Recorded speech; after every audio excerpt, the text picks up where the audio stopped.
थाइना ममांगई लेबाक अमदा निंगथौ अमा पालम्मी निंगथौ सिगी नाइतोम पोक्सबा राजकुमार अमा लैरम्मी राजकुमार असिना नोंगमा कर्णेखा कौबा सगोल अहुमना सिंबा अमांग असोय सोकना समनबा यादबा मायागी रोड अमा थौरगा ताइबंग मालेम सिनबा थुंगना कोइरम्मी असुम लेप्पा लैतना कोइरकपना लेबाक अमदा थुंगलम्मी लेबाक असिगी राजकन्याना मागी लेकोलदा लैरिंगई राजकुमारना उरम्मी राजकन्या सिगी सिंगलौ सक्तम सिबु उरुबा मतमदा राजकुमार की थमोइदा अपाब नुंसिगी इहुल फावरदुना कर्णेखा रोतु लेकोलदुदा खमलम्मे राजकन्या की माइकैदा संगसिलक्तुना नोलुकना हाइरम्मे इबेमा राजकन्या करिगुंबा अमत्ता हाइजगेबा राजकन्यासु चिंगलेमना फजरबा नुपा अदुदा मुन्ना येंगलगा पाउखुम लक्की होय हाइबियु ऐ ताइबंग मालेम कोइजरकपने ऐ लेबाक अमगी राजकुमार अमनी ngasi इबेमा राजकन्याबु उजबा मिटकुप्ता ऐगी थमोय असिदा अपाम नुंसिगी इहुल फाउजख्रे अदुना इबेमाना याबिरगदि ऐगी तालोय ओइदुना ऐगी महारानी ओइबियुदो राजकन्या अदुसु सिंगलेमना फजरबा राजकुमार दुगी वा अदुदा यारम्मी कर्णेखा कौबा रोड अदुदा काखतलम्मी राजकुमार दुगी मयुम माइकै तमना पांगकलम्मी असुम लेप्तना लाकपना सावरबा बोन अमा थेंगनरम्मी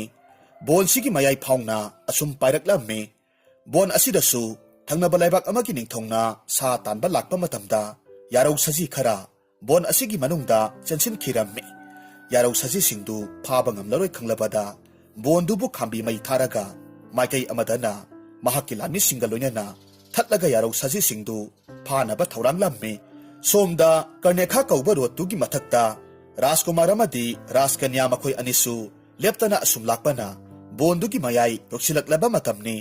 खांबी मैना अकीबा फंगना साकलिबदु उरम्मी मखोयगी लाइबक्ता असुम थोउ तमलंबना राजकन्या तुदी निंगोल ओइबिगी हौनसा नुमित था उबा यारक्त्रेदो कर्णेखा रोड असिदी अमांग असोय समनबा यादबा रोड ओइबना रोडसी बोनदुगी मयाई मक्तदा मखादा तासिलक्लम्मी ओइरक्लिबा थौंग असिदा राजकुमारना खल्ली इ करिनो मांगलिदना तौरिबा मतोक्सिदी करमनो करिसु लेटबा इसुंग लांगिदमक लेबाक अमगी राजकन्यागी याइबी थवाई मांगबा तारबा ऐदी इराइबक्किनी याइबी थवाई से थारबसु करिसु खंदे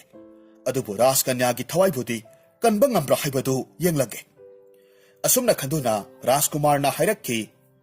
इबेमा राजकन्या चाकलक्लिबा खांबी मै असिना साक्तुना अखोइनिगी थवाई से थाबा सोइद्रे अदुना यारबदी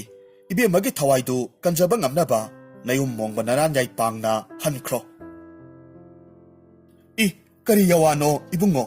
सिरे सिमिनजगे हिंगले हिंमिनजगे वारे वामिनजगे खंदुना नतुंग इलक्लबी अइहाकनी करीगी सिरबा मिटकुप असिदा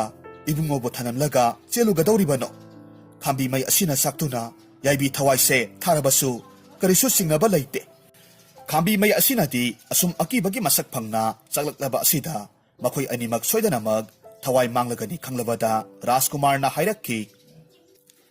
फरे फरे इबेमा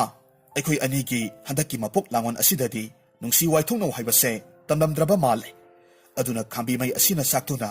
अखोयगी थवाइसे थामिनरसी अदुबु मथंगी मपोक लांगोन हाइबदुमा लैरंबा थोक्लबदी मतमदुदा अमुक हन्ना थेंगनखिसी नुंसी वाइथोंग मिनसिको अदुना लाइगी मतिक मयाई सेलबा कर्णेखा कौबा मायागी रोड असिना साखी ओइदुना सरी वासकनसी फरे इबुंगोना नुपानी इबुंगो हाना सरी वासकपियु ऐसु इबुंगोगी तुंग इंजदुना सरी वासकसगे राजकुमारना वासकलम्मी कर्णेखा कौबा रोड असिबु साखी थमदुना ऐना वासकले करिगुंबा मथंगी मपोक लांगोन हाइबदुमा लैरंबा थोक्लबदी इबेमा अखोय अनिगी वारी परिंग असि हेक निंसिंगलक्पा मतम अदुदगीदी ऐगी यवा कांगलोन से कांखररोय मसीना ऐगी मपोक असिगी सक्ता खुदम हाइबदो ओइख्रसनु राजकन्या अदुसु हाइरक्की ऐसु इबुंगी तुंग इंजदुना सरी वासकचरी मथंगी मपोक लांगोन हाइबदुना लैरंबा थोक्लबदी अखोय अनिगी वारी से हेक निंसिंगलक्पा मिकुप अदुददी इबुंगोगी चिंगलौ सक्तम असि हेक उद्रिबा मखैदी अमुक हन्ना नुपा हाइबा वाहिसे पनबा उबा सुक्या यादबा पल्लीबा नुपी नत्रगा नुपादुगी याइबी थवाई फाउबा लौबा ngamba ओइजगे ऐगी इतिक इगुनसिबु थीरगा इबुंगोना थिबिरउ राजकुमारना मखा तारक्खी फरे अदुदी कर्णेखारोट अमदी सगोल अहुम असिसु लाइगी मतिक सेलबा मांगफद्रबा ओइबना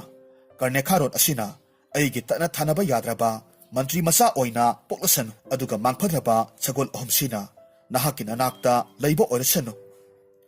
असोमना अचेतपा सरी पंदोम लमनरबा मतुंगदा चाकलकलिबा खांबी मई अदुना मखोई खुदिंगमक मांग ताकना तुमना साखिरम्मी सही सा खरगी मतुंगनी सकनखिबा वासक्तुगी मतुंग इन्ना मपोक लांगोन अमदा सूर्यवंश कौबा लेबाक अमगी निंगथौगी मसानुपा राजकुमार ओइना पोक्लम्मी ममिंगना बीर सिंह कौरम्मी अदुगा कर्णेखा कौबा रोतुगी सायोन ओइना लेबाकसिगी मंत्रीगी मसा ओइना पोक्लम्मी मागी ममिंगना दिजबुधी कौरम्मी दिजबुधी यामना हैसिंगबा मबुधी मरौसिंग लैबा मीगी मित्येंग अमदा अर्थ चामा थोकना हंदोकपा ngamba मताउ राजकुमारना वारे वामिनजगे मताउना नुंगाइरे मागिसु नुंगाइजगे मताउगिदमक महाकी याइबी थवाई थारबसु करिसु पामुद्रबा मथौना लैबा मंत्री मसा अमा ओइरम्मी मागी मतौ असिदा लेबाक निंथौनसु मंत्री मसा असिबु मसा मक्कुमना नुंसीना तौरम्मी मसानुपा राजकुमारना तंबा मही पुम्नमक्सु तमहल्लम्मी मखोई अनिमक सक्ता सुदा महिदा सब मानना हईबा सकहेनबा राजकुमार अमदी सकहेनबा मंत्री कुमार ओइरम्मी राजकुमार असिदी वा यामना नागंदबा ओइरम्मी नोंगमा इखंग खंगहुदना राजकुमारना मागी ममांग मपोकी लांगोन अदुबु निंगसिंगबा ngambagi ज्ञान लाक्लम्मी राजकुमारना हाइजरम्मी ओह ऐसी ममांग मपोकी सरी वासक लैबा ओइरेको फरे सखंगदबी महकना ताइबंग मी ओइना पोक्लमले फरे पोक्लमद्रे फरे अदुबु अइगी वासक असिदी ngakलगे नुमित असिदगी हौना राजकुमार बीर सिंहा वा लांग अमता ngangखिद्रे मपा निंगथौ ममा महारानी मखोई अनिना हंगलबसु पाखुमपीदा ममित तमक यंगलम्मी मखुत हाइदुना इंगित तमक तौरम्मी नाइतोम पोक्सबा मसानुपा राजकुमार की मतौदुदा मपा ममा मखोई अनी याउना निंगथौगे पात्र मंत्री अंगम अथौ खुदिंगमक मकोक ngaupa हाइबदु ओइरम्मी होंगलक्लिबा मसागी मओंग मतौदुदा खंदोकनबगिदमक मंत्री मसाबु कौरगा निंगथौना हाइरम्मी इपागी इपुंगो नताउगी होंगलक्लिबा मओंग मतौसे करिनो हाइबा तसेंगना खंद्रे माना पामलिबसे करिनो हाइबदु खंगलबा मतुंगदा इपाबुसु नहाकना खंगलुदो मंत्री मसासु मपाबुंग निंगथौना हाइबदु यारम्मी मताउ राजकुमार का लोइनना असुम कोइथोरकपना पाक साउरबा इपाक अमगी मपालदा योक्सिलक्लम्मी मताउबु येंगलगा असुमना हाइरक्की इताउ करिनो हंदक इताउना होंगलक्लिबा मोंग मतौ असिबु अतै कनादा हाइदबसु नताउ ऐंगोंददी हायुदो अदुबु राजकुमार दी पाखुम पिरक्खिदे मंत्री मसादा तुमिन येंगलगा लैरम्मी मंत्री मसाना अमुक्सु मखा तारक्खी इताउ नंगी थमोइदा निंगमदबा अरोटपा अमदी लैरे हाइबसे खंगदबा नत्ते अदुबु नंगी सिंबालदगी हाइरक्पदो ताबा पामी करिनो हाइबदो नताउ ऐंगोंदा सेंगना हायु कैदौबगे हंदकसु करिसु नासुंबा लैतना तुमिन्ना लेपलगा लै मताउगी मतौदु उबदुदा मंत्री मसा अदुना मसीदी पाइरक्की लौसिंग सिजिनरगे खंदुना मखा तारक्की इताउ अइना इपा इपुना हाइनबा अहुमनकसुबा ओइना हंगिबा करिगुंबा हंदका पाखुम पीदबा थोकनबदी लूरबा इरोलुंगसिदा लुपलगा अइगी याइबी थवाइसे थारगानि अदुबु अमुक हन्ना यावा कांगलरोय खन्ना कांखितबा ओइबना सरी वासक ngakpa ओइबना मताउना अकनबा सरी वासक सक्तुनसु पाखुमदी पीदा ममित तमक यंगलम्मी मखुत हाइदुना इंगित तमक तौरम्मी मंत्री मसासु मानदी ngamhalaroy खंदुना लूरबा इरोल नुंगदुदा कुमथबा हौरम्मी असुम कुमलकपना खोंगदगी ख्वांग ख्वांगदगी थबाक थबाकदगी कोकी सरुक यौना लुपथखरे हौजिक मताउ दिजबुदीगी सेंगलौ सक्तम उबा फंखिद्रे असुमना ओरक्लबसिदा राजकुमारना खल्ली ओह इताउ नंगसी अनम अथोकनसु कलिदको अइने तौरिबसिबु सुमलिब्रा हंदक्की मपोक लांगोनसिदा ताइबंग मालेमसिदा फौरई फौरक्ते हाइबसु खंगदबा सखंगदबी मागिदमक अइगी इमी ओइरिबा इताउगी याइबी थवाई मांगबदी सुमदेना फरे अइगी सरी वासकसे इताउदसु खंगहलगा अइगी मतेंग पांगहलगे मधुना असुमबा ओइरगनि असुमना खंदुना राजकुमारना हाइरक्की इताउ फरे ay hayrage irol nung adudagi kakhalaklo. Adubo itaw waram pumba hayraba matungda ay amuk hanna yawa kangkraron. Madudi itaw na ay buwaraw ganu ko. Asum na hariduna mataw bu kakhatlammi mataw mantri masasu kakhalakle. Asum na mamang mapoki wari pumnamag mariksum na tamduna mataw mantri masada kanghalammi. Rajkumar na makatarakki. Aduna itaw nanggi mapok asisu asamba mapok na teto. Aigi sariwasak aduna maram oiraga aigi karnekha kaubarot adugi sayon oina lepak asigi mantri masa oina nahak poklibani. Mantri masa tumin na wakal tawi aduga hayrakki. Pare itaw na haribaduna tasyeng na atsumba oirabadi sariwasak tugi matung inna raska na adubusu mapok lawan asida soydana magpoklamgani. Mabutifada ay na soydana mateng pangni. Itaw giyay kagadabo oirabadi ay giyabi tawaise taw harabasu singnaba laytana thagani. Aduna pare konungda halasi. Asum na halaklabada mantri masana mapabong ningthawda wari pumnamag tamlaga kanghalammi. Mantri masana makatarakki. Pabong maharas ay gi itaw gi sariwasaki likun libo oina itaw Rajkumar ikoyni matam kharadi bonbasi oijaruge des koijaruge haibabu ningthawna paukhum pirakki. Pare maduna asumba oirabadi isana haibado ipasu yarage natawse nangi nakhutta sinarabani ko. Asumna mapaning thawdagi ayaba phanglabada makhoi ani deski damak lamthaba horaklammi. Nakal amaromdana malemgi pak sauraba inakairak khulaba Chandrabangsa kauba leipak amagi Chandradharja kauba ningthaw amagi masanupi oina Chandrajini kaubi masak matongna laigi masagom ningthirabi Rajkumari amakhak phangjarami. Rajkumari Chandrajini su Rajkumar Bir Singhgumna mana piklingai angang nawa oiringai dadi atopa masung mamanabigum adumak lairammi. Adubu mana mapung maray pharaklaba matamdadi magi mamang mapoki wasak lai haiba ningsingba ngambi haibadu oirakki. Maram asina magi mamangda nupa haiba wahisi panba uba sukya yadaba palliba nupa nupi adugi yaibi thawai phauba lauba ngamba Rajkumari ama oirammi.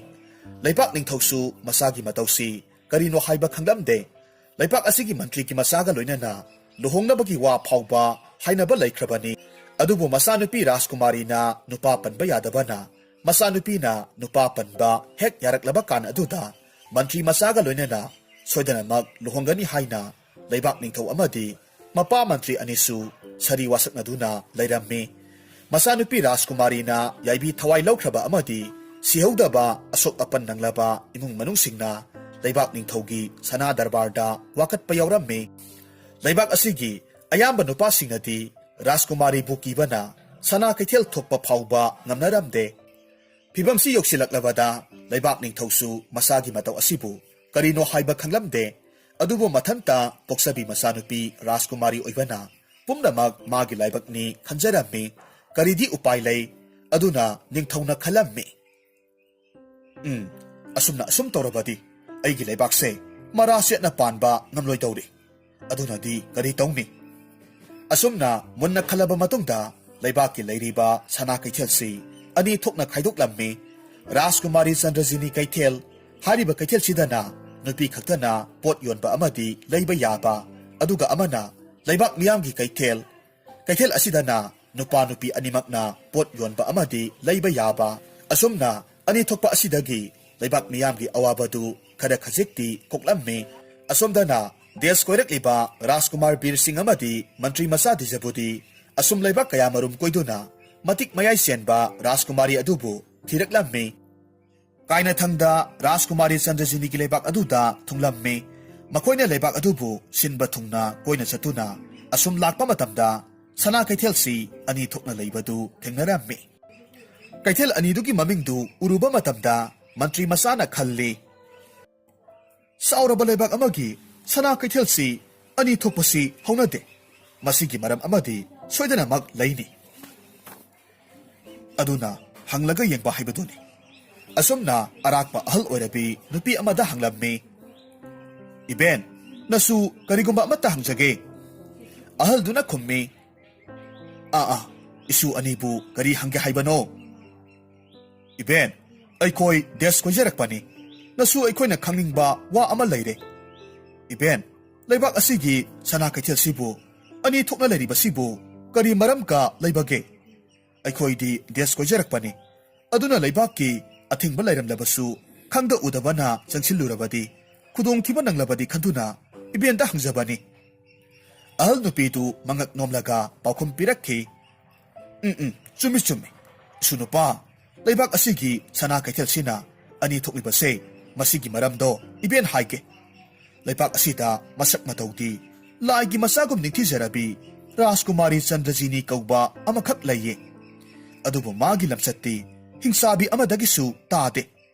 ꯃꯥꯒꯤ ꯃꯥꯡꯗ ꯅꯨꯄꯥ ꯍꯥꯏꯕ ꯋꯥꯍꯩꯁꯦ ꯄꯟꯕ ꯎꯕ ꯁꯨꯛꯌꯥ ꯄꯜꯂꯨꯕ ꯊꯣꯛꯂꯕꯗꯤ ꯄꯜꯂꯨꯔꯤꯕ ꯅꯨꯄꯥ ꯅꯨꯄꯤꯗꯣ ꯃꯥꯒꯤ ꯌꯥꯏꯕꯤ ꯐꯥꯎꯕ ꯂꯧꯕ ꯉꯝꯕꯤꯅꯤ ꯃꯔꯝ ꯑꯁꯤꯅ ꯂꯩꯕꯥꯛꯁꯤꯒꯤ ꯅꯨꯄꯥꯁꯤꯡꯅ ꯃꯥꯕꯨ ꯀꯤꯕꯅ ꯅꯨꯄꯤ ꯈꯛꯀꯤ ꯑꯣꯏꯕ ꯀꯩꯊꯦꯜꯁꯤꯡ ꯑꯗꯨꯒ ꯑꯃꯁꯤꯅ ꯅꯨꯄꯥ ꯅꯨꯄꯤ ꯑꯅꯤꯃꯛ ꯄꯨꯟꯅ ꯀꯥꯕ ꯌꯥꯕ ꯀꯩꯊꯦꯜ ꯑꯁꯨꯝꯅ ꯑꯅꯤ ꯊꯣꯛꯅ ꯈꯥꯏꯗꯣꯛꯂꯤꯕꯅꯤ ꯃꯟꯇ꯭ꯔꯤ ꯃꯆꯥ ꯗꯤꯖꯕꯨꯗꯤꯅ ꯈꯜꯂꯤ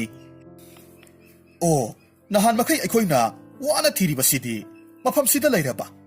ꯑꯗꯨꯅꯗꯤ ꯑꯩꯈꯣꯏ ꯃꯐꯝ ꯀꯗꯥꯏꯗ ꯂꯩꯗꯧꯔꯤꯕ ꯁꯅꯥ ꯀꯣꯅꯨꯡ ꯅꯨꯃꯤꯠ ꯈꯨꯗꯤꯡꯒꯤ ꯀꯥꯕ ꯃꯤꯑꯣꯏ ꯑꯃꯒꯤ ꯃꯌꯨꯝꯗ ꯂꯩꯕ ꯇꯥꯔꯕꯗꯤ ꯔꯥꯖꯀꯨꯃꯥꯔꯤꯒ ꯄꯥꯎ ꯐꯥꯎꯅꯕ ꯌꯥꯒꯅꯤꯁꯦ ꯑꯁꯨꯝꯅ ꯈꯟꯗꯨꯅ ꯃꯈꯥ ꯇꯥꯅ ꯍꯪꯂꯛꯈꯤ ꯏꯕꯦꯟ ꯑꯩꯈꯣꯏ ꯀꯔꯤꯒꯨꯝꯕ ꯄꯣꯠꯁꯛ ꯑꯃꯈꯛ ꯊꯤꯖꯔꯛꯄꯅꯤ ꯑꯗꯨꯅ ꯁꯅꯥ ꯀꯣꯅꯨꯡ ꯗꯔꯕꯥꯔꯗ ꯅꯨꯃꯤꯠ ꯈꯨꯗꯤꯡꯒꯤ ꯀꯥꯕ ꯃꯤꯑꯣꯏ ꯀꯥꯗꯤ ꯈꯪꯕꯤꯕ꯭ꯔꯣ ꯂꯩ ꯂꯩ ꯃꯥꯂꯤꯅꯤ ꯂꯩꯔꯥꯡꯕꯤꯗꯨꯗꯤ ꯅꯨꯃꯤꯠ ꯈꯨꯗꯤꯡꯒꯤ ꯁꯅꯥ ꯀꯣꯅꯨꯡ ꯀꯥꯕꯅꯤ ꯑꯁꯨꯝꯅ ꯑꯍꯜ ꯅꯨꯄꯤꯗꯨꯗꯒꯤ ꯃꯥꯂꯤꯅꯤ ꯂꯩꯔꯥꯡꯕꯤꯒꯤ ꯁꯅꯥ ꯁꯪꯒꯥꯏꯗꯨ ꯈꯪꯂꯕ ꯃꯇꯨꯡꯗ ꯑꯍꯜ ꯅꯨꯄꯤꯗꯨꯕꯨ ꯕꯤꯗꯥꯏ ꯄꯤꯔꯝꯂꯒ ꯃꯥꯂꯤꯅꯤꯒꯤ ꯁꯅꯥ ꯁꯪꯒꯥꯏꯗ ꯂꯥꯛꯂꯝꯃꯤ ꯆꯤꯡꯌꯥꯒꯤ ꯐꯖꯔꯕ ꯃꯈꯜ ꯀꯌꯥꯒꯤ ꯍꯩ ꯂꯩ ꯁꯨꯅ ꯍꯧꯔꯕ ꯅꯤꯡꯊꯤꯔꯕ ꯌꯨꯝꯗꯣꯟꯄꯣꯛ ꯑꯣꯏꯅ ꯃꯥꯂꯤꯅꯤ ꯂꯩꯔꯥꯡꯕꯤꯒꯤ ꯁꯅꯥ ꯁꯪꯒꯥꯏꯗꯨ ꯂꯩꯔꯝꯃꯤ ꯔꯥꯖꯀꯨꯃꯥꯔ ꯕꯤꯔ ꯁꯤꯡ ꯑꯃꯁꯨꯡ ꯃꯟꯇ꯭ꯔꯤ ꯃꯆꯥ ꯃꯈꯣꯏ ꯑꯅꯤꯗꯨ ꯁꯅꯥ ꯁꯪꯒꯥꯏꯗꯨꯗ ꯆꯪꯁꯤꯜꯂꯛꯂꯝꯃꯤ ꯑꯗꯨꯒ ꯃꯟꯇ꯭ꯔꯤ ꯃꯆꯥꯅ ꯍꯪꯂꯝꯃꯤ ꯌꯨꯝ ꯑꯁꯤꯕꯨ ꯀꯅꯥ ꯀꯅꯥ ꯂꯩꯕꯒꯦ ꯏꯕꯦꯟ ꯃꯥꯂꯤꯅꯤ ꯂꯩꯕꯤꯗꯕ꯭ꯔꯣ ꯃꯥꯂꯤꯅꯤ ꯂꯩꯔꯥꯡꯕꯤꯁꯨ ꯁꯅꯥ ꯁꯪꯒꯥꯏ ꯃꯅꯨꯡꯗꯒꯤ ꯃꯥꯒꯤ ꯁꯤꯟꯊꯥ ꯄꯥꯡꯂꯒ ꯂꯩꯔꯝꯕꯅꯤ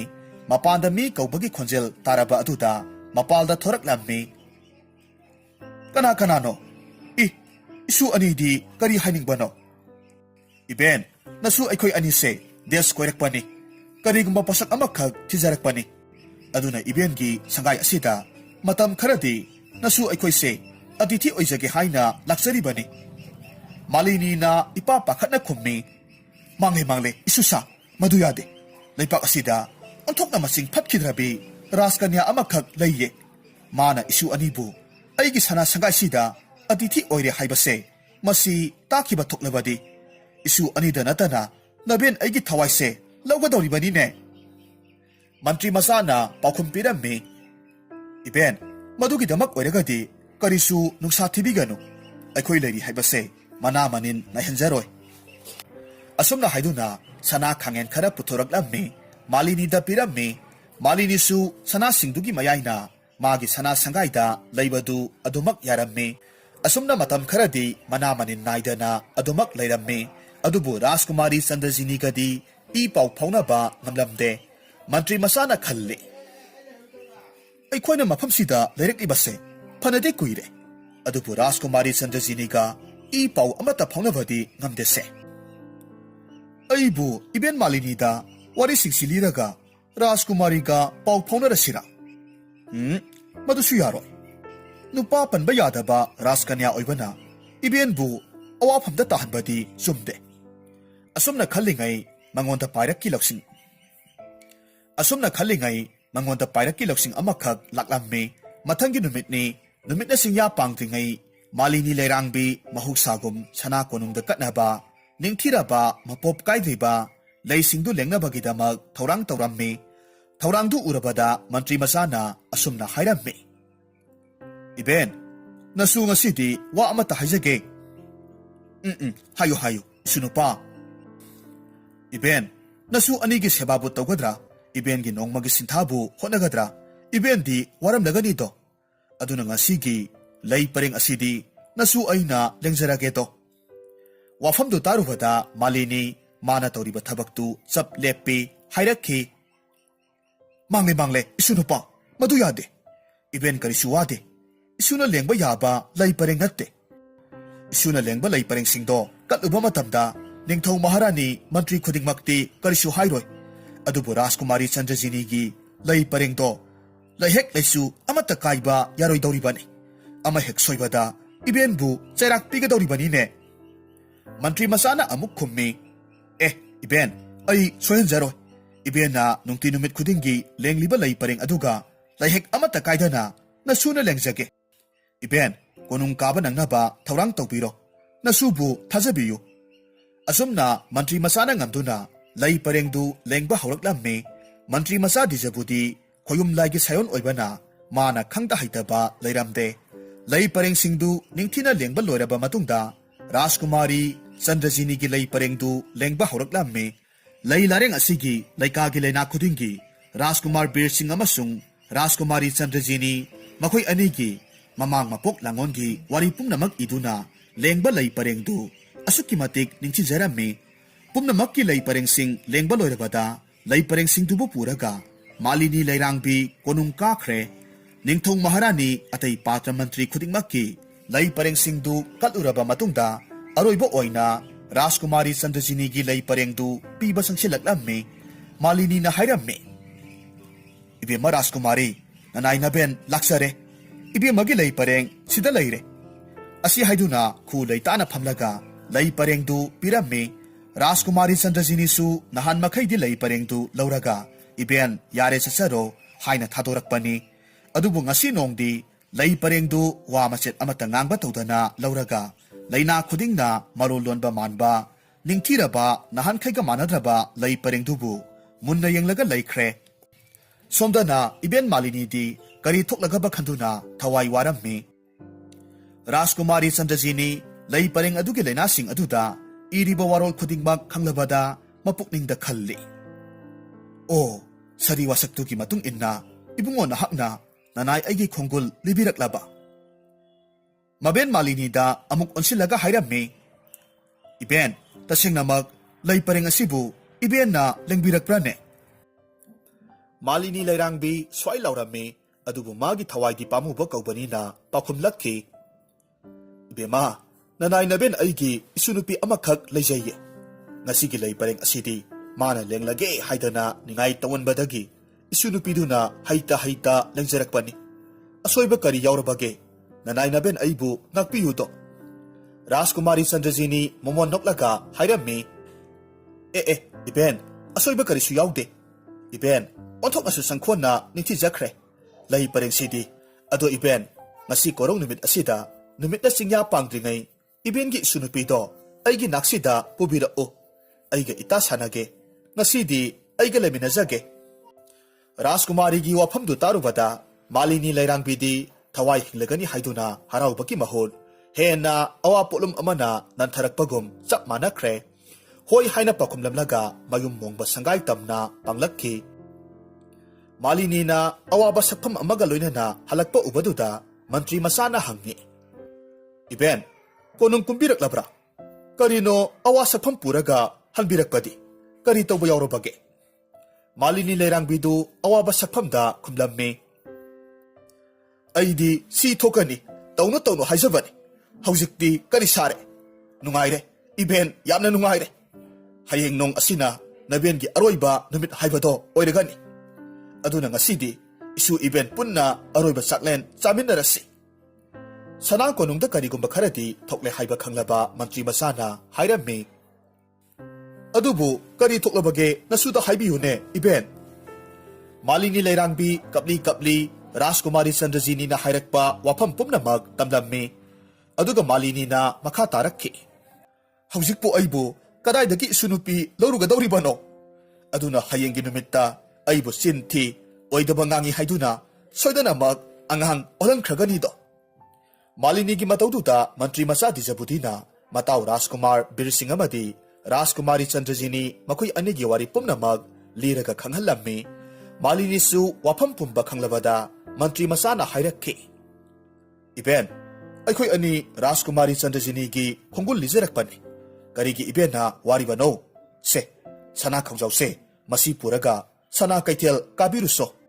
Nupi amana set chagadaba, haksangi leitengi potlam suuna labirao. Iben ki konung kaba nanganaba nasu aina iben ki nasu nupido soidanamak pijarake. Asi haiduna sana khawjaw ama piramme malini leirang bisu sana khawjaw du puraga sana kaithel kakre mantri masa dijabudina mataw bir singda wari pumnamak tamlamme amadi mana tawgadaba thaudang pumnamak khanghallamme. Asumna numit na singya panglakpa matam mantri masa dijabudina mataw bu nupi ama mananaba kebiramme ningthaw masa Rajkumar oibana samlangsu ningdu yaina sanglamme singliam na phajaraba saktamduda nupi mana kebadi mantri masa ki maphamdadi karisuwana thokhidre. Asumna pungloi loirabada Rajkumar Bir Singh haujikti kananasu nupi na ti haiba ngamlaroi. Malini lerangbina khara misingna singba mana chatkadra hairaga marol marisu thoktaba mataw apangbasi oina tharibasibu karibu thoklagaba khalammi. Asumna nupi saraba Rajkumar Bir Singh bu puraga amuk hanna sana konung kakre. Ngai hakki matungda sana konung yoraduna masu nupi bu thanamlaga malini su chatkre. Ahing tanglaw oiraklabada mipum khudingmak pothanakre. Adubu Rajkumar Bir Singh amadi Rajkumari Chandrajini makhoi anidi pothaba yadana leirammi. Matam kayagi mamangdagi magi khongbul libirakpa ngairakpa masunglangi samjaraba thawai kayabu magi makhutta pikhamnakraba adugumlaba misak aduna magi mangda leplarabasu Rajkumari Chandrajini thamoi pothapham khangdaba wakhal amana langoi chansilaklammi. Masigi maramdi magi mapaning thau Chandradharjana Leibak Mantri ki maphamda sakhiba wasak adubuni. Mana nupa panba yare haibagi pausi hek khangkiba tarabadi mantri masa asida soidanamak thajakhigani haibagi wakhal asina tumthaba yadribani. Adubu Rajkumar Bir Singh hadi mataw dijabudina taklakpagi matung inna Rajkumari na tumkhun tankhiba ngairaga leirammi. Asumna nongyai chabuk yoraklaba matamda Rajkumari tumthakre khanduna Rajkumari ki haksangi sanagi leitengi nap laurammi. Tauriba matautubu khanglabasu khangsinadaba saraga Rajkumari na yawanba saraga mitkap thorakpa sarammi. Rajkumar su nap lauba loirabada hairakki. Ita Rajkumari khomlen mitkap thoraklabara. Rajkumari na khummi hoi ita su tumba yadrabro. Rajkumar na hairammi hoi ita ado ita ai karigumba wa amata hangjage aibu yamna landa lauragadra. Ita karigi laugadoribano hangu. Rajkumar na hairammi kari maram leibanano ita na nupa haiba wahaisi panba sukya yadi haribasibu. Soidana hanglakani khanglaba wahang hanglaklaba aduda Rajkumari Chandrajini na khalli. Nahakidamakni khangna hanglakpani haiba ay khangi. Adubu ngasisu ibungogidamak sariwasak ngakni haiba asidi taklamlage. Thawgalon kai haina aibudi waraubiganuko. Asi khaladuna Rajkumari na khummi kari haiba ita kari natik leiduna yawadu aingonda haribano ngasidi itik khanghalage do. Asi haiduna manakta yaliba thangsangdu satoraklammi. Rajkumar Bir Singh su thuna yangna maphamdu thadoklaga chenkre. Mathangi numitni mantri masana malini leirangbibu leipaktuki khwaidagi sana saba hiba amagi maphamda Rajkumar na purakliba Rajkumari gi haksangi naptu piraga sahalammi. Aduga Rajkumari na lakadaba lambida lalaton amada thamlaga makhoi anina gulmohor pambi amagi marumda lotlaga leirammi. Rajkumari Chandrajini karigumba khara tawrakani khanna asum manai masal kharaga loinana thorakpa matamda lambigi sidai amada leiriba leitengi potlam singdu urammi. Madu uba matamda bhab taraduna manai amada hairammi. Inay asanbi mangda lalaton thakta leiriba leitengi potlam singse aigi nakta purau. Manay asanbi du ingak na hairakki.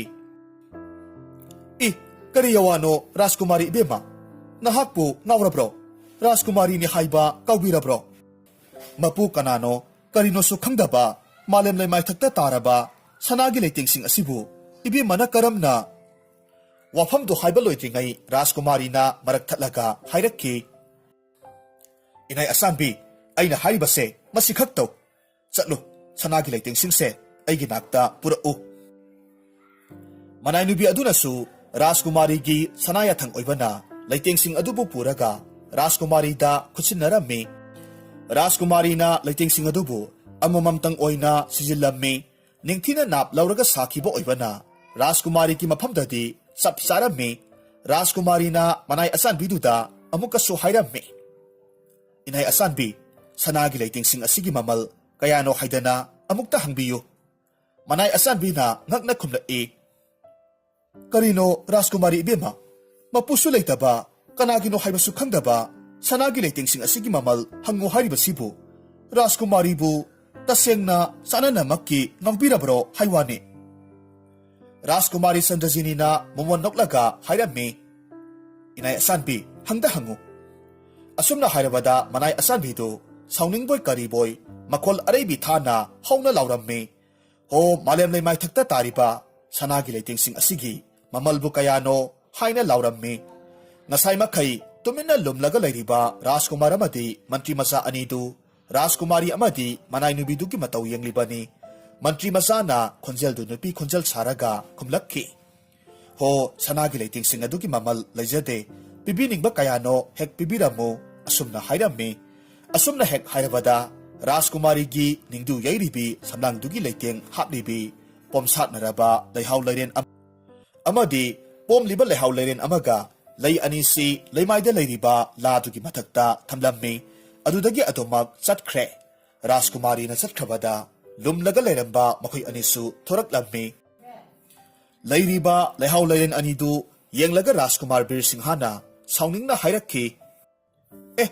ꯀꯔꯤꯅꯣ, ꯑꯩꯅ ꯁꯅꯥ ꯈꯨꯠꯌꯦꯛ ꯑꯍꯩꯕ ꯊꯤꯗꯅ ꯃꯇꯝ ꯆꯪꯅ ꯁꯅꯥꯒꯤ ꯂꯩꯇꯦꯡꯁꯤꯡꯁꯤ ꯁꯥꯍꯜꯂꯨꯔꯤ, ꯑꯗꯨꯒ ꯃꯗꯨꯒꯤ ꯃꯃꯜ ꯑꯣꯏꯅ ꯂꯩꯍꯥꯎ ꯂꯩꯔꯦꯟ ꯑꯅꯤꯁꯤ ꯄꯤꯔꯝꯂꯤꯕꯁꯤꯅ ꯏꯇꯥꯎ, ꯃꯁꯤꯒꯨꯝꯕ ꯇꯧꯕꯤꯃꯜ ꯃꯁꯛ ꯈꯪꯗꯕ ꯔꯥꯖꯀꯨꯃꯥꯔꯤꯁꯤꯅ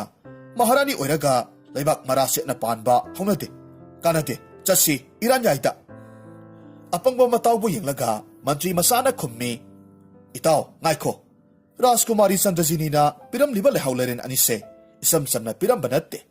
ꯃꯁꯤꯅ ꯀꯔꯤꯒꯨꯝꯕ ꯁꯈꯤꯅꯥ ꯑꯃꯗꯤ ꯄꯤꯔꯝꯂꯤꯕꯅꯤ꯫ ꯌꯦꯡꯉꯨꯇꯨ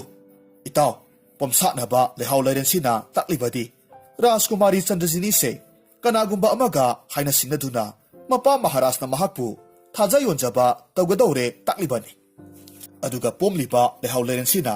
ꯑꯁꯨꯛ ꯁꯥꯡꯂꯕ ꯃꯇꯝꯁꯦ ꯁꯔꯤ ꯋꯥꯁꯛꯅꯈꯤꯕ ꯏꯇꯥꯎ ꯅꯍꯥꯛꯄꯨ ꯉꯥꯏꯔꯤ ꯍꯥꯏꯕ ꯇꯥꯛꯂꯤꯕꯅꯤꯅꯦ꯫ ꯑꯁꯨꯝꯅ ꯃꯇꯝ ꯈꯔ ꯍꯧꯈ꯭ꯔꯦ꯫ ꯅꯣꯡꯃꯒꯤ ꯅꯨꯃꯤꯠꯇ ꯃꯥꯂꯤꯅꯤ ꯂꯩꯔꯥꯡꯕꯤꯅ ꯔꯥꯖꯀꯨꯃꯥꯔꯤ ꯆꯟꯗ꯭ꯔꯖꯤꯅꯤ ꯂꯩ ꯄꯔꯦꯡ ꯄꯤꯕ ꯆꯪꯕ ꯃꯇꯝꯗ ꯑꯁꯨꯝꯅ ꯍꯥꯏꯔꯛꯈꯤ,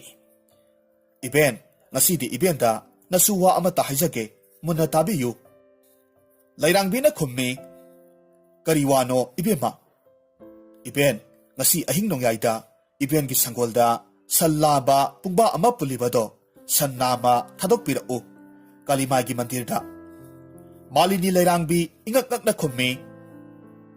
ꯀꯔꯤ ꯋꯥꯅꯣꯗ ꯏꯕꯦꯝꯃ? ꯑꯁꯨꯛ ꯑꯍꯜ ꯑꯣꯏꯔꯕꯤ ꯑꯩꯅ ꯀꯗꯥꯏꯗꯒꯤ ꯁꯟ ꯂꯣꯏꯒꯗꯧꯔꯤꯕꯅꯣ? ꯏꯕꯦꯟꯗꯤ ꯁꯟ ꯂꯩꯇꯦꯅꯦ꯫ ꯏꯕꯦꯟ, ꯈꯪꯗꯦ, ꯑꯩꯗꯤ ꯉꯁꯤ ꯁꯟ ꯂꯥꯕ ꯑꯃ ꯊꯥꯔꯛꯇꯕ ꯁꯨꯛꯌꯥ ꯌꯥꯗꯕꯅꯤ꯫ ꯃꯁꯤ ꯍꯥꯏꯔꯝꯗꯨꯅ ꯔꯥꯖꯀꯨꯃꯥꯔꯤ ꯆꯠꯈ꯭ꯔꯦ꯫ ꯃꯥꯂꯤꯅꯤ ꯂꯩꯔꯥꯡꯕꯤ ꯃꯊꯥ ꯁꯥꯅ ꯉꯁꯤꯁꯨ ꯂꯥꯛꯄ ꯎꯔꯕꯗꯨꯗ ꯃꯟꯇ꯭ꯔꯤ ꯃꯆꯥꯅ ꯍꯪꯂꯝꯃꯤ, ꯏꯕꯦꯟ, ꯉꯁꯤꯗꯤ ꯃꯊꯥ ꯁꯥꯅ ꯑꯃꯨꯛ ꯂꯥꯛꯄꯗꯤ ꯀꯔꯤ ꯇꯧꯕ ꯌꯥꯎꯔꯕꯒꯦ? ꯃꯟꯇ꯭ꯔꯤ ꯃꯆꯥꯒꯤ ꯋꯥꯍꯪꯗꯨ ꯇꯥꯔꯨꯕꯗ ꯔꯥꯖꯀꯨꯃꯥꯔꯤ ꯆꯟꯗ꯭ꯔꯖꯤꯅꯤꯅ ꯍꯥꯏꯔꯛꯄ ꯋꯥꯐꯝ ꯄꯨꯝꯅꯃꯛ ꯇꯝꯂꯝꯃꯤ꯫ ꯃꯟꯇ꯭ꯔꯤ ꯃꯆꯥ ꯗꯤꯖꯕꯨꯗꯤꯅ ꯃꯃꯣꯟ ꯅꯣꯛꯂꯒ ꯈꯨꯝꯃꯤ, ꯏꯕꯦꯟ, ꯑꯣꯟꯊꯣꯛꯏꯗ, ꯔꯥꯖꯀꯨꯃꯥꯔꯤꯅ ꯊꯥꯔꯛꯎ ꯍꯥꯏꯔꯤꯕꯗꯣ ꯑꯩꯒꯤ ꯏꯇꯥꯎ ꯔꯥꯖꯀꯨꯃꯥꯔꯕꯨꯅꯤ꯫ ꯀꯔꯤꯒꯤ ꯈꯪꯗꯕꯅꯣ? ꯏꯕꯦꯟꯗ ꯁꯦꯡꯅ ꯍꯥꯏꯕ ꯏꯀꯥꯏꯕꯅ ꯁꯟ ꯂꯥꯕ ꯄꯨꯡꯕꯥꯒ ꯆꯥꯡꯗꯝꯅꯕꯅꯤꯅꯦ꯫ ꯏꯕꯦꯟ, ꯃꯊꯥ ꯁꯥꯕꯤꯔꯨꯒꯅꯨ꯫ ꯃꯥꯂꯤꯅꯤ ꯂꯩꯔꯥꯡꯕꯤ ꯍꯧꯖꯤꯛꯇꯗ ꯚꯥꯞ ꯇꯥꯔꯛꯈꯤ꯫ ꯋꯥꯔꯤꯁꯤ ꯔꯥꯖꯀꯨꯃꯥꯔꯗꯁꯨ ꯈꯪꯍꯜꯂꯝꯃꯤ꯫ ꯏꯇꯥꯎ, ꯍꯣꯔꯦꯟ ꯔꯥꯖꯀꯨꯃꯥꯔꯤ ꯆꯟꯗ꯭ꯔꯖꯤꯅꯤ ꯂꯥꯛꯇ꯭ꯔꯤꯕ ꯐꯥꯎꯕꯗꯤ ꯏꯇꯥꯎ ꯈꯣꯝꯂꯦꯟ ꯃꯤꯀꯨꯞ ꯑꯃ ꯐꯥꯎꯕ ꯇꯨꯝꯕ ꯌꯥꯗꯦꯀꯣ? ꯔꯥꯖꯀꯨꯃꯥꯔꯅ ꯈꯨꯝꯃꯤ, ꯍꯣꯏ ꯏꯇꯥꯎ, ꯑꯩ ꯇꯨꯝꯂꯣꯏ꯫ ꯑꯁꯨꯝꯅ ꯑꯍꯤꯡ ꯅꯣꯡꯌꯥꯏ ꯑꯣꯏꯁꯤꯜꯂꯛꯂꯕꯗ ꯔꯥꯖꯀꯨꯃꯥꯔꯗꯨ ꯀꯥꯂꯤꯃꯥꯏ ꯃꯟꯗꯤꯔꯗ ꯆꯠꯈ꯭ꯔꯦ꯫ ꯃꯥꯅ ꯃꯐꯝꯗꯨ ꯌꯧꯔꯛꯄ ꯃꯇꯝꯗꯗꯤ ꯀꯅꯥꯁꯨ ꯂꯩꯔꯝꯗꯦ꯫ ꯑꯗꯨꯕꯨ ꯀꯥꯂꯤꯃꯥꯏ ꯃꯟꯗꯤꯔꯗꯨꯗꯤ ꯊꯣꯡ ꯍꯥꯡꯂꯒ ꯂꯩꯔꯝꯃꯤ꯫ ꯑꯁꯨꯝꯅ ꯃꯟꯗꯤꯔ ꯃꯅꯨꯡ ꯆꯪꯂꯛꯇꯨꯅ ꯔꯥꯖꯀꯨꯃꯥꯔꯤ ꯆꯟꯗ꯭ꯔꯖꯤꯅꯤꯕꯨ ꯉꯥꯏꯔꯒ ꯂꯩꯔꯝꯃꯤ꯫ ꯑꯁꯨꯝ ꯉꯥꯏꯔꯛꯄꯁꯤꯗ ꯇꯨꯝꯅꯤꯡꯃꯟꯈ꯭ꯔꯗꯨꯅ ꯃꯇꯥꯎ ꯗꯤꯖꯕꯨꯗꯤꯅ ꯍꯥꯏꯔꯛꯄ ꯋꯥꯗꯨ ꯀꯥꯎꯊꯣꯛꯈ꯭ꯔꯦ꯫ ꯔꯥꯖꯀꯨꯃꯥꯔ ꯕꯤꯔꯁꯤꯡ ꯑꯗꯨꯃꯛ ꯇꯨꯝꯈꯨꯟ ꯇꯥꯟꯈꯤꯔꯝꯃꯤ꯫ ꯁꯣꯝꯗꯅ ꯔꯥꯖꯀꯨꯃꯥꯔꯤꯗꯤ ꯂꯣꯟꯅ ꯑꯍꯤꯡ ꯑꯊꯦꯡꯕꯗ ꯀꯅꯥꯁꯨ ꯈꯪꯍꯟꯗꯅ ꯂꯥꯛꯀꯗꯕ ꯑꯣꯏꯕꯅ ꯃꯌꯥꯝ ꯇꯨꯝꯅꯈꯤꯕ ꯉꯥꯏꯕꯗ ꯈꯔ ꯈꯖꯤꯛ ꯊꯦꯡꯈꯤꯕꯅ ꯔꯥꯖꯀꯨꯃꯥꯔꯅ ꯀꯥꯂꯤꯃꯥꯏ ꯃꯟꯗꯤꯔꯗ ꯊꯨꯡꯂꯕ ꯃꯇꯝꯗꯗꯤ ꯔꯥꯖꯀꯨꯃꯥꯔ ꯕꯤꯔ ꯁꯤꯡꯍꯗꯤ ꯅꯤꯡꯉꯥꯏꯗꯅ ꯇꯨꯝꯈꯨꯜ ꯇꯥꯜꯂꯒ ꯂꯩꯔꯝꯕꯗꯨ ꯎꯔꯝꯃꯤ꯫ ꯃꯗꯨ ꯎꯔꯨꯕꯗꯨꯗ ꯔꯥꯖꯀꯨꯃꯥꯔꯤꯅ ꯈꯜꯂꯤ, ꯑꯣ, ꯑꯩꯒꯤ ꯏꯕꯨꯡꯉꯣꯁꯦ ꯑꯩꯅ ꯈꯔ ꯈꯖꯤꯛ ꯊꯦꯡꯈꯤꯕꯁꯤꯗ ꯇꯨꯝꯈꯨꯟ ꯇꯥꯟꯈ꯭ꯔꯕꯣꯏꯔꯦ꯫ ꯐꯔꯦ, ꯍꯧꯗꯣꯛꯄꯗꯤ ꯍꯧꯗꯣꯛꯂꯔꯣꯏꯒꯦ꯫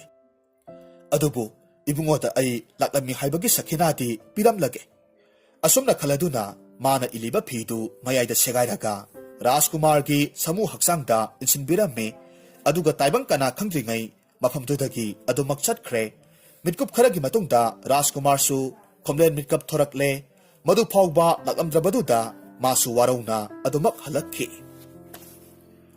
ꯃꯥꯂꯤꯅꯤꯒꯤ ꯁꯅꯥ ꯁꯪꯒꯥꯏ ꯌꯧꯔꯕ ꯀꯥꯟꯗ ꯃꯟꯇ꯭ꯔꯤ ꯃꯆꯥꯅ ꯍꯪꯂꯝꯃꯤ, ꯏꯇꯥꯎ, ꯎꯅꯔꯛꯂꯕ꯭ꯔꯥ? ꯀꯔꯤ ꯍꯥꯏꯔꯛꯏ? ꯔꯥꯖꯀꯨꯃꯥꯔꯅ ꯈꯨꯝꯃꯤ,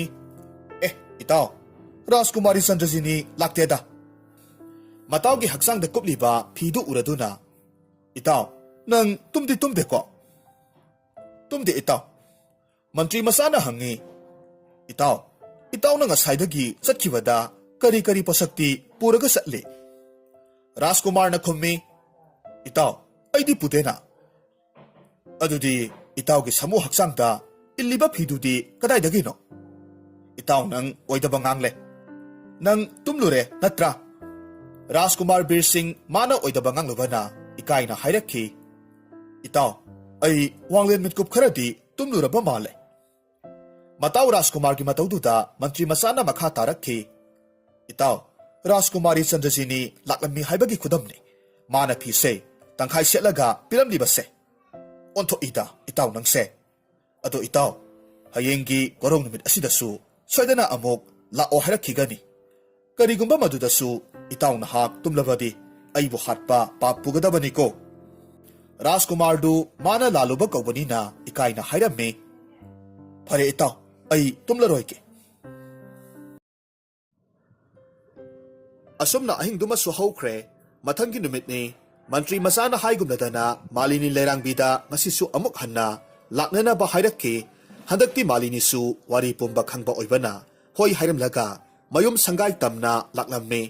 ꯋꯥꯐꯝ ꯄꯨꯝꯅꯃꯛ ꯔꯥꯖꯀꯨꯃꯥꯔ ꯑꯃꯗꯤ ꯃꯟꯇ꯭ꯔꯤ ꯃꯆꯥ ꯑꯅꯤꯒꯤ ꯃꯐꯝꯗ ꯇꯝꯂꯝꯃꯤ꯫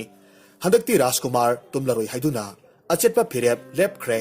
ꯍꯥꯏꯅꯈꯤꯕꯒꯤ ꯃꯇꯨꯡ ꯏꯟꯅ ꯔꯥꯖꯀꯨꯃꯥꯔ ꯀꯥꯂꯤꯃꯥꯏ ꯃꯟꯗꯤꯔꯗ ꯂꯥꯛꯂꯝꯃꯤ꯫ ꯔꯥꯖꯀꯨꯃꯥꯔꯤ ꯆꯟꯗ꯭ꯔꯖꯤꯅꯤꯕꯨ ꯉꯥꯏꯔꯒ ꯂꯩꯈ꯭ꯔꯦ꯫ ꯁꯣꯝꯗ ꯔꯥꯖꯀꯨꯃꯥꯔꯤ ꯆꯟꯗ꯭ꯔꯖꯤꯅꯤꯁꯨ ꯉꯔꯥꯡ ꯃꯥꯅ ꯈꯔ ꯈꯖꯤꯛ ꯊꯦꯡꯈꯤꯕꯗꯨꯗ ꯃꯥꯒꯤ ꯃꯕꯨꯡꯉꯣꯒ ꯎꯅꯕ ꯐꯪꯗꯕꯗꯨꯗ ꯅꯨꯡꯉꯥꯏꯇ꯭ꯔꯗꯨꯅ ꯉꯁꯤꯗꯤ ꯈꯔ ꯈꯖꯤꯛ ꯉꯟꯅ ꯂꯥꯛꯂꯝꯃꯤ꯫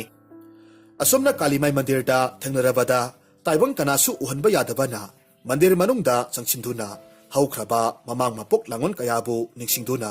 ꯋꯥꯔꯤ ꯁꯥꯟꯅꯔꯝꯃꯤ꯫ ꯑꯣꯟꯊꯣꯛꯄꯒꯤ ꯂꯥꯏꯕꯛ ꯍꯥꯏꯕꯗꯨꯅꯤ꯫ ꯇꯥꯡꯅ ꯐꯪꯕ ꯇꯥꯟꯖꯥ ꯑꯁꯤꯕꯨ ꯀꯥꯏꯍꯜꯂꯒꯦ ꯍꯥꯏꯕꯒꯤ ꯃꯇꯥꯒꯨꯝ ꯉꯁꯥꯏ ꯃꯈꯩ ꯇꯧꯔꯤꯕ ꯃꯇꯧ ꯄꯨꯝꯅꯃꯛ ꯂꯩꯕꯥꯛꯁꯤꯒꯤ ꯕꯣꯔ ꯃꯟꯇ꯭ꯔꯤꯅ ꯎꯍꯧꯔꯝꯃꯤ꯫ ꯕꯣꯔ ꯃꯟꯇ꯭ꯔꯤꯅ ꯈꯜꯂꯝꯃꯤ, ꯀꯔꯤꯅꯣ ꯇꯧꯔꯤꯕ ꯃꯇꯧ ꯑꯁꯤꯗꯤ? ꯅꯍꯥꯟ ꯃꯈꯩ ꯅꯨꯄꯥ ꯄꯟꯕ ꯌꯥꯗꯦ ꯍꯥꯏꯔꯤꯕꯁꯤꯗꯤ ꯃꯥꯒꯤ ꯑꯔꯣꯟꯕ ꯅꯨꯄꯥ ꯑꯁꯤ ꯂꯩꯕꯅ ꯑꯣꯏꯕ ꯇꯥꯏꯌꯦ꯫ ꯑꯗꯨꯒꯁꯨ ꯔꯥꯖꯀꯟꯌꯥ ꯑꯃ ꯑꯣꯏꯔꯒ ꯂꯝꯆꯠ ꯆꯨꯝꯗꯕꯤ ꯃꯆꯥꯅꯨꯄꯤ ꯑꯁꯤꯕꯨ ꯑꯩꯒꯤ ꯏꯆꯥꯗ ꯊꯥꯖꯒꯅꯤ ꯍꯥꯏꯔꯤꯕ? ꯐꯩ, ꯈꯪꯒꯅꯤ꯫ ꯃꯆꯥꯅꯨꯄꯤ ꯔꯥꯖꯀꯩꯅꯥꯁꯦ ꯂꯩꯕꯥꯛ ꯃꯤꯌꯥꯝ ꯃꯃꯥꯡꯗ ꯈꯣꯡꯒꯣꯏꯅꯒꯦ, ꯑꯗꯨꯒ ꯅꯤꯡꯊꯧꯕꯨꯅ ꯂꯩꯕꯥꯛ ꯐꯝ ꯇꯥꯍꯟꯒꯦ ꯈꯪꯒꯅꯤ꯫ ꯑꯁꯨꯝꯅ ꯈꯟꯗꯨꯅ ꯀꯥꯂꯤꯃꯥꯏ ꯃꯟꯗꯤꯔꯒꯤ ꯆꯥꯎꯔꯕ ꯃꯐꯝꯗꯨ ꯈꯣꯡꯃꯤ ꯂꯥꯟꯃꯤ ꯀꯌꯥ ꯃꯔꯨꯝ ꯀꯣꯏꯅ ꯄꯟ ꯉꯥꯛꯇꯨꯅ ꯁꯦꯝꯍꯜꯂꯒ ꯂꯩꯄꯥꯛ ꯅꯤꯡꯊꯧꯗ ꯄꯥꯎꯗꯝꯕ ꯆꯠꯈ꯭ꯔꯦ꯫ ꯄꯥꯎꯁꯤ ꯀꯥꯂꯤꯃꯥꯏ ꯃꯟꯗꯤꯔ ꯁꯦꯟꯅꯕꯤ, ꯂꯥꯏ ꯁꯦꯟꯅꯕꯤꯅ ꯇꯝꯕꯗꯒꯤ ꯈꯪꯂꯝꯃꯤ꯫ ꯔꯥꯖꯀꯨꯃꯥꯔꯤ ꯆꯟꯗ꯭ꯔꯖꯤꯅꯤ ꯋꯥꯈꯜ ꯃꯨꯟꯅ ꯈꯜꯂꯕ ꯃꯇꯨꯡꯗ ꯍꯥꯏꯔꯛꯈꯤ, ꯏꯕꯦꯟ, ꯅꯁꯨ ꯑꯋꯥꯕ ꯇꯥꯔꯦ꯫ ꯑꯗꯨꯅ ꯏꯕꯦꯟ ꯃꯥꯂꯤꯅꯤꯒꯤ ꯃꯅꯥꯛꯇ ꯆꯠꯄꯤꯔꯒ ꯑꯁꯨꯝꯅ ꯍꯥꯏꯕꯤꯌꯨ, ꯃꯥꯂꯤꯅꯤ ꯂꯩꯔꯥꯡꯕꯤ, ꯅꯪꯅ ꯊꯥꯗꯣꯔꯛꯄ ꯁꯟ ꯅꯥꯝ ꯑꯗꯣ ꯅꯤꯡꯊꯧꯒꯤ ꯃꯅꯥꯏ ꯃꯁꯦꯟꯁꯤꯡꯅ ꯐꯥꯔꯒ ꯀꯥꯂꯤꯃꯥꯏ ꯃꯟꯗꯤꯔꯗ ꯊꯝꯍꯧꯔꯦ꯫ ꯁꯣꯏꯗꯅꯃꯛ ꯑꯋꯥꯕ ꯇꯥꯕ ꯇꯥꯔꯦ꯫ ꯑꯗꯨꯅ ꯂꯩꯍꯧꯔꯤꯕ ꯁꯟ ꯅꯥꯝ ꯑꯗꯨꯕꯨꯁꯨ ꯊꯥꯗꯣꯛꯄꯤꯔꯛꯎ꯫ ꯋꯥꯍꯩꯁꯤꯃꯛ ꯍꯥꯏꯕꯤꯌꯨ ꯏꯕꯦꯟ꯫ ꯂꯥꯏ ꯁꯦꯟꯅꯕꯤ ꯑꯗꯨꯁꯨ ꯔꯥꯖꯀꯨꯃꯥꯔꯤꯒꯤ ꯌꯥꯊꯪ ꯑꯣꯏꯕꯅ ꯌꯥꯝꯅ ꯊꯨꯅꯃꯛ ꯆꯠꯈ꯭ꯔꯦ꯫ ꯃꯥꯂꯤꯅꯤ ꯂꯩꯔꯥꯡꯕꯤꯒꯤ ꯃꯐꯝꯗ ꯄꯥꯎ ꯇꯝꯂꯝꯃꯤ꯫ ꯄꯥꯎꯗꯨ ꯇꯥꯔꯕꯗ ꯃꯇꯥꯎ ꯃꯟꯇ꯭ꯔꯤ ꯃꯆꯥ ꯗꯤꯖꯕꯨꯙꯤꯅ ꯋꯥꯈꯜ ꯃꯨꯟꯅ ꯈꯜꯂꯕ ꯃꯇꯨꯡꯗ ꯍꯥꯏꯔꯝꯃꯤ, ꯂꯥꯏ ꯁꯦꯟꯅꯕꯤ ꯏꯕꯦꯟ, ꯀꯥꯂꯤꯃꯥꯏ ꯃꯟꯗꯤꯔ ꯑꯁꯤꯗ ꯑꯍꯤꯡ ꯅꯨꯡꯊꯤꯜ ꯅꯥꯏꯗꯅ ꯀꯅꯥ ꯀꯅꯥꯗꯤ ꯆꯪꯕ ꯌꯥꯕꯒꯦ? ꯏꯕꯨꯡꯉꯣ, Kalimay mandir asidi Laibak Maharani mandir ni aduna mahak khaktamak ahing nungthil naidana sangba yai. Mantri masana amukso hanglakhi Iben malini Iben da Laibak Maharani na setnaw inaw haiduna Fizol kati pirakhiba laibra Malini lerangbi na khumlamme lay Asi haiduna Maharani na ilamba Malini lerangbi da setnaw inaw haiduna pirakpa Phi khara putoraklamme Pirol singdu sechinduna Mantri masa dijabuti Laibak Maharani saramme Angakpagi matawni Laibak Maharani ki saktamga Mantri masana sariba saktam aduga Karisu khetnaba lairamde Asumna Mantri masa dijabuti Ganja khara nganthak ama Makutta pairaga Mathakta lay khara kuplaga Kalimay mandir tamna khongsan khre Somdasu Laibak Bor Mantri aduna Wapum pumnamak tamlabaduda Ningthau Chandra Dharjadu Aduki matik sauramme Karigumba maduna sumlamba thoklabadi chap chaba dandi pigani haiduna ningthongna angam athau kayabasu kaukhatlamme makhoi pumnamak Kalimay mandir tamna laklamme Mantri masa dijabudina Kalimay mandir da yoksilakduna sangsilaklamme adubu Laibaki Maharani oiraboi khanduna adumak karisu ayat apan yaudana sangsilamme aduga mandir manungda sangsilaga Rajkumari Chandrajini bu amuk hanna mama Maharani shahlaga thadokre aduga makhoi anina Siva Mahadevagi sadhu saraga Mantri masana purakliba ganjadu thaklaga lairamme Hariba Rajkumari ki pausi asum sandokhibana Laibak miyam yaukre aduna Kalimay mandir da angam athau khaknatana Laibak miyam sona tilamme asumna mandir ki thongdu hangluba matamdadi sadhu baba anina ganja thaklaga lairambadu ubaduda mipum khudingmakti pungak ngakre tariba pauduga oiramliba mato asiga tayonaraba sida Ningthau Chandra Dharjadu Laibak miyam mamangda ikaiba nanghalli magi mingsat thinaba sili haiduna Bor Mantri bu hayenggi numitta Laibak miyam mamangda angang olangani haina lauthuklamme Bor Mantri di mamit makna asumba uhorabasu isumsumna lanba tarabaduda Laibak ningthauda asumna hairamme Iningthau phare aina lanba haibado tare uriba mato asinadi adubu iningthau Laibak miyam mamangda Angang olangani haibado aisu yare adumnadi oiraga iningthau Rajkumari Chandrajini aikhui ani Kalimay imagi phangkhongsi amuktang painajage aranba ngangbaduna ut oina tumbo oijage masimadi iningthauna yabiyu ningthausu yaraduna dilamniba miyam pumnamak kainakhre mathangi numitni Rajkumari Chandrajini amadi Bor Mantri makhoi ani Kalimay gi phamkhong painaba taramme Kalimay larimbi asidi asamba lai oiramde karigumba asumba asengba hariba makhaidi karisu tawroidoribani adubu aranba asumba saduna hek hairurabadi hairuriba miyoidu ut oiduna tumna mangadoribani Rajkumari Chandrajini di mana laluba kaupana soidanamak ut oina tumlagani maramaduna magi yaibi thawaina mangtringai mabungo Rajkumar gi seba matol lomna tawjaruge aroibo oina Mabungo gi singlaw saktam yengjaram khige asumna khanduna mioi kanamata udringai saklotuna Malini lairangbi gi manakta laklamme Rajkumari Chandrajini laklabada wari pumnamak Rajkumar Bir Singh amadi Mantri masa dijabudita liraga khanghallamme Rajkumari Chandrajini gi wari munna taraba matungda Mantri masana wakhal munna khalaba matungda hairakhi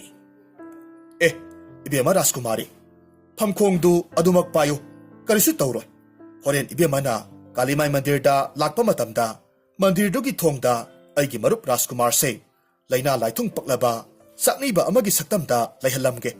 aduga ibemana mangonda nakhutna phangna ngamjaba khara mangonda piyu aduga ibemana Kalimay larembi ki maphamda haigadabadi masini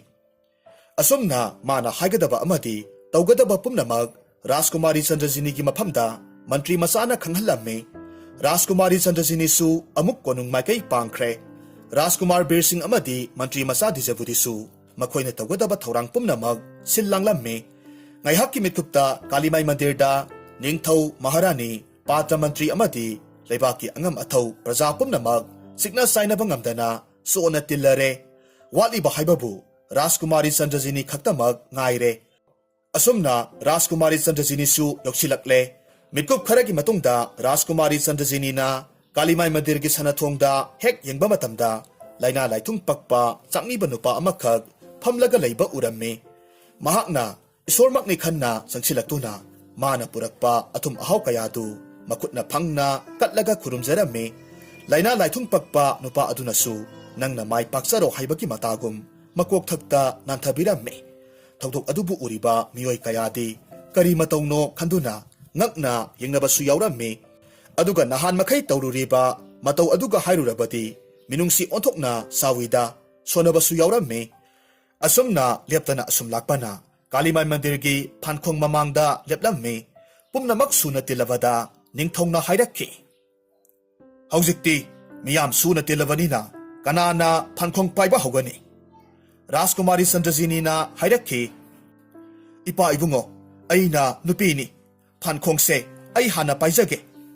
asumna hairaga kalimai larembibu mapuk ingda se na thagona jaraga hairakki he kalimai ima lairembi nasa aihak asengba achumbata haijage karigumba aranba hek haiba mitkup aduda imagi phankhong mamangda utki mapai oina tumlaga mangba oijage ngasi nasa aina imagi mandirda lakpa matamda imagi sanathongda leihoriba laina laithung pakpa sakniba nupa asigi khut sokluba mai onsinaruba asinatana nanai nubina ngasi phauba lamdanba kana amataga sokna samnaruba mai osinakhiba leite asumna hairaga kalimai larimbi phankhong sokluba matamda Rajkumari Sandrajini ut onkhidre laibak miyam pumnamaksu Rajkumari Sandrajini ut ondre Rajkumari na sumle haina launarakhi mathangi pali asidi bor mantri gi pali taramme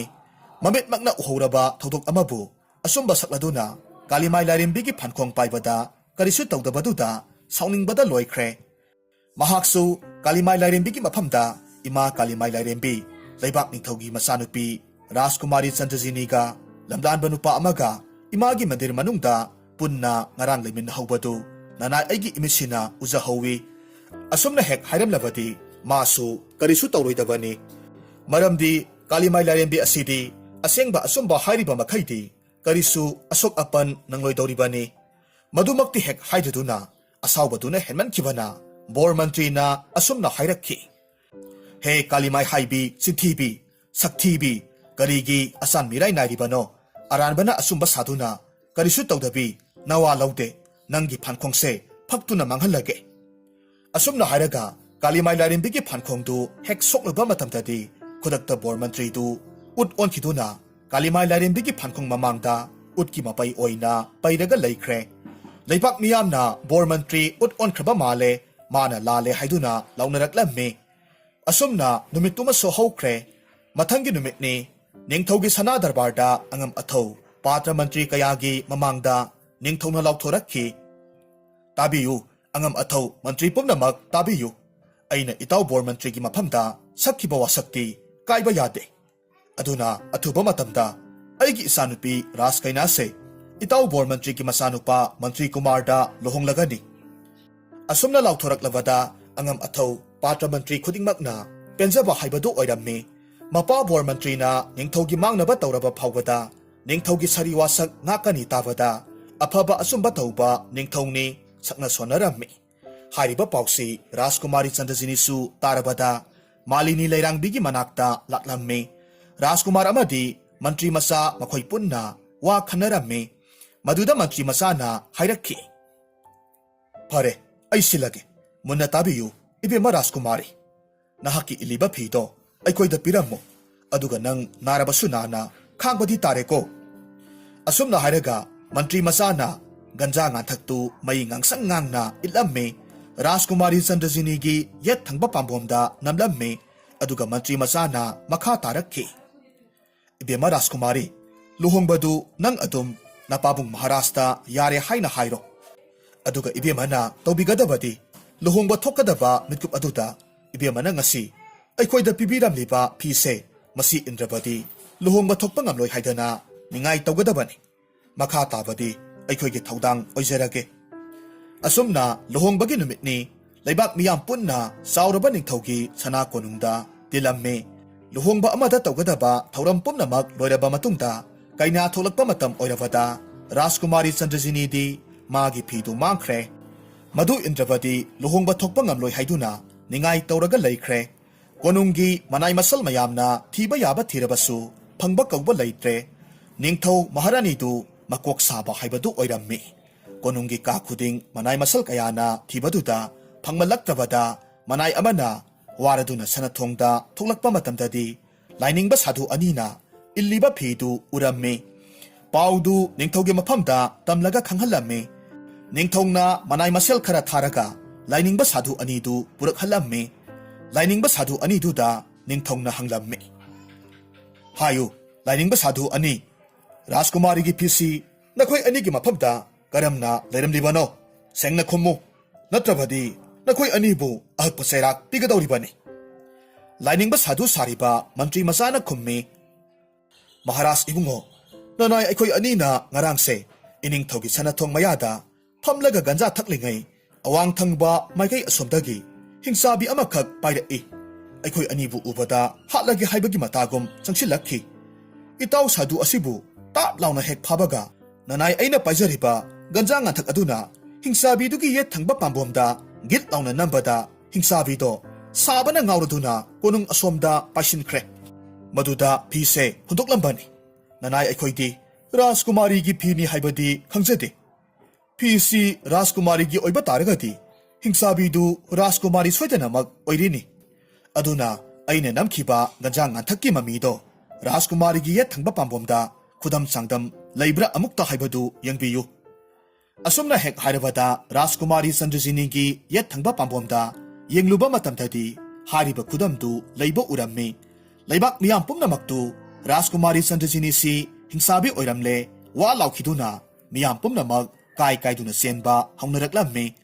ꯕꯣꯔ ꯃꯟꯇ꯭ꯔꯤꯒꯤ ꯃꯆꯥꯁꯨ ꯏꯅꯤꯡꯊꯧ ꯅꯅꯥꯏ ꯑꯩꯗꯤ ꯍꯤꯡꯆꯥꯕꯤꯕꯨ ꯑꯩꯒꯤ ꯇꯥꯂꯣꯏ ꯑꯣꯏꯕꯗꯤ ꯉꯝꯖꯔꯣꯏ ꯍꯥꯏꯗꯨꯅ ꯂꯨꯍꯣꯡꯐꯝꯗꯨꯗꯒꯤ ꯍꯧꯒꯠꯂꯒ ꯆꯦꯟꯈ꯭ꯔꯦ ꯂꯩꯕꯥꯛ ꯅꯤꯡꯊꯧꯁꯨ ꯍꯦꯟꯅ ꯃꯊꯥ ꯁꯥꯕ ꯍꯥꯏꯕꯗꯨ ꯑꯣꯏꯔꯝꯃꯤ ꯍꯤꯡꯆꯥꯕꯤꯅ ꯑꯣꯟꯕ ꯃꯆꯥꯅꯨꯄꯤ ꯔꯥꯖꯀꯨꯃꯥꯔꯤꯕꯨ ꯀꯅꯥꯅ ꯂꯧꯕꯤꯒꯅꯤ ꯈꯜꯂꯨꯕꯗ ꯍꯦꯟꯅ ꯋꯥꯈꯜ ꯋꯥꯈ꯭ꯔꯦ ꯑꯁꯨꯝꯅ ꯂꯩꯔꯤꯉꯩ ꯃꯟꯇ꯭ꯔꯤ ꯃꯆꯥ ꯗꯤꯖꯕꯨꯗꯤꯅ ꯍꯥꯏꯔꯛꯈꯤ ꯏꯅꯤꯡꯊꯧ ꯅꯅꯥꯏ ꯑꯩꯈꯣꯏꯕꯨ ꯁꯣꯏꯔꯕꯁꯨ ꯉꯥꯛꯄꯤꯌꯨ ꯂꯥꯜꯂꯕꯗ ꯀꯟꯕꯤꯌꯨ ꯔꯥꯖꯀꯨꯃꯥꯔꯤ ꯆꯟꯗ꯭ꯔꯖꯤꯅꯤꯒꯤ ꯕꯣꯔ ꯂꯨꯍꯣꯡꯐꯝꯁꯦ ꯑꯩꯒꯤ ꯏꯇꯥꯎ ꯔꯥꯖꯀꯨꯃꯥꯔ ꯕꯤꯔ ꯁꯤꯡꯍꯗ ꯐꯝꯍꯟꯖꯒꯦ ꯑꯁꯨꯝꯅ ꯍꯥꯏꯔꯒ ꯃꯃꯥꯡ ꯃꯇꯝꯗ ꯊꯣꯛꯈꯤꯕ ꯊꯧꯗꯣꯛ ꯋꯥꯊꯣꯛ ꯄꯨꯝꯅꯃꯛ ꯃꯔꯤꯛ ꯆꯨꯝꯅ ꯂꯤꯔꯒ ꯈꯪꯍꯜꯂꯕꯗ ꯅꯤꯡꯊꯧꯁꯨ ꯁꯥꯎꯕꯒꯤ ꯃꯍꯨꯠ ꯍꯔꯥꯎꯅ ꯃꯆꯥ ꯔꯥꯖꯀꯟꯌꯥꯕꯨ ꯑꯋꯣꯡ ꯑꯋꯨꯟ ꯆꯥꯎꯅ ꯔꯥꯖꯀꯨꯃꯥꯔ ꯕꯤꯔ ꯁꯤꯡꯍꯗ ꯂꯨꯍꯣꯡꯕꯤꯔꯝꯃꯤ ꯃꯇꯝ ꯈꯔꯒꯤ ꯃꯇꯨꯡꯗ ꯃꯈꯣꯏꯁꯨ ꯃꯔꯩꯕꯥꯛꯇ ꯍꯟꯈꯤꯅꯕ ꯁꯦꯝ ꯁꯥꯔꯝꯃꯤ ꯃꯗꯨꯗ ꯅꯤꯡꯊꯧ ꯆꯟꯗ꯭ꯔꯙꯔꯖꯅ ꯍꯥꯏꯔꯛꯈꯤ ꯏꯆꯥꯁꯤꯡꯁꯨ ꯍꯟꯒꯗꯧꯔꯦ ꯐꯔꯦ ꯍꯟꯈꯤꯕꯅ ꯐꯔꯦ ꯑꯗꯨꯕꯨ ꯀꯔꯤꯗ ꯍꯟꯅꯤ ꯗꯣꯂꯥꯏ ꯊꯧꯔꯥꯡ ꯇꯧꯍꯜꯂꯒꯦ ꯃꯟꯇ꯭ꯔꯤ ꯃꯆꯥꯅ ꯈꯨꯝꯃꯤ ꯄꯥꯕꯨꯡ ꯃꯍꯥꯔꯥꯖ ꯅꯅꯥꯏ ꯑꯩꯈꯣꯏ ꯁꯒꯣꯜꯗ ꯍꯟꯖꯈꯤꯒꯦ ꯗꯣꯂꯥꯏꯗ ꯆꯠꯂꯕꯗꯤ ꯃꯇꯝ ꯁꯥꯡꯅ ꯆꯪꯕꯁꯨ ꯌꯥꯏ